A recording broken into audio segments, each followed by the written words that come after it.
Tere! Selles videos vaatame, kuidas teha Reviti projektist IFC eksporti nii, et mudeliga läheks kaasa ka ÜBN andmesisu. ÜBN andmesisu eksportimiseks peab iga mudelelement olema seotud õige IFC klassi ja tüübiga, mille leiab ÜBN andmesisu nõuete tabelist.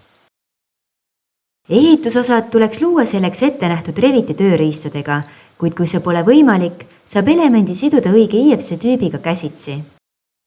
IFC tüübi käsitsi määramist näitasime eraldi videos. Lisaks peavad elementidel olema projektifailis või perekonnas küljes ÜBN andmesisu parameetrid. Nende lisamist projektifaili ja perekonda käsitlevad 2 eraldi õppevideot. Avame IFC eksportimise akna ja vaatame seadistused üle. Hetkel on ÜBN nõuetes ette nähtud IFC 2x3 versiooni kasutamine. Failitüüp peaks olema IFC, aga kui mudel on väga suur, siis on lubatud kasutada ka zipped IFC failitüüpi. Liigume edasi Property Seti vahelehele. Siin võiks alati sees olla Export IFC Common Property Set ja Export Base Quantities. Export Revit Property Set ei ole soovitatav, sest see lisab liiga palju ebavajalikke parameetreid ja teeb faili suureks. ÜBN andmesisu eksportimiseks on vaja User Defined Property Seti ehk PSeti tekstifaili, mille saab ise koostada või soetada Revit testi paketiga. Vaatame lähemalt PSeti tekstifaili ülesehitust. Veergude vahed on eraldatud tab-klahviga. Pärast property seti tuleb kirjutada ÜBN omaduste kogumi nimi. Järgmisena kirjutame T või I. T tähistab type parameetrit ja I instance parameetrit. Kui on vaja eksportida mõlemat tüüpi parameetrid ühe omaduste kogumi alla, siis saab seda teha järgnevalt. Määrame IFC klassid või tüübid, millele omaduste kogum lisatakse. Type parameetrite eksportimiseks kirjutatakse IFC tüübi nimi. Instance parameetrite eksportimiseks tuleb IFC tüübi nimest eemaldada viimane sõna, type või style.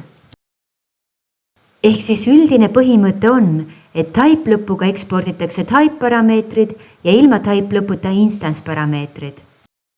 Erandiks on uks ja aken, kus on kasutusel sõna style. Kindlasti tuleks jälgida IFC tüüpide nimedes suurte ja väikeste tähtede täpset kasutust. Vaatame edasi, kuidas ÜBN andmesisu omaduste kogum sisestada. Esimeses veerus on parameetri nimi, mis eksporditakse IFC-sse. Teises veerus on parameetri andmetüüp. Kolmandas veerus on Revitis oleva parameetri nimi, mille väärtus kasutatakse. Kui nimed on samad, siis võib kolmanda veeru tühjaks jätta. PSeti faili loomisel peaks võimalikult palju ära kasutama Reviti enda olemasolevaid parameetreid. Seega ei ole tegelikult Revitisse kõiki ÜBN andmesisu parameetreid vaja lisada. PSeti faili koostamisel tuleb olla täpne kirjapildi andmetüüpide osas. Isegi väike viga võib takistada ekspordi toimumist.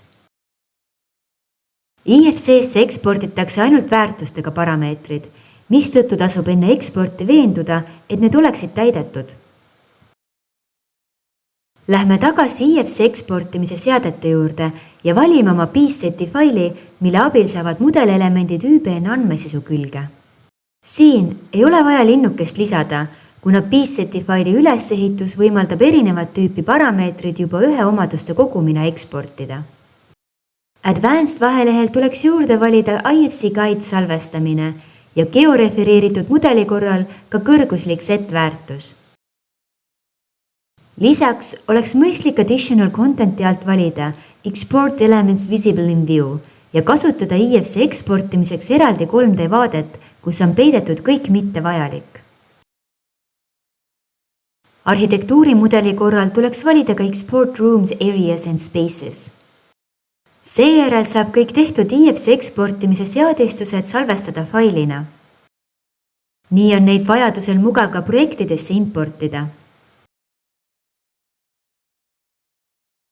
Järgmisena teeme IFC ekspordi. Näeme, et ÜBN andmesisu tuli mudelelementidega kaasa.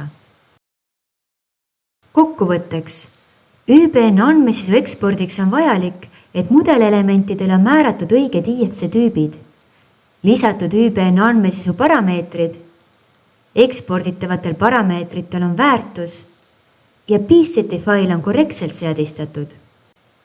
Aitäh vaatamast! Tutvuge ka meie teiste ÜBN teemaliste õppevideotega ning andke kommentaarides märku, milliseid teemasid võiksime veel käsitleda.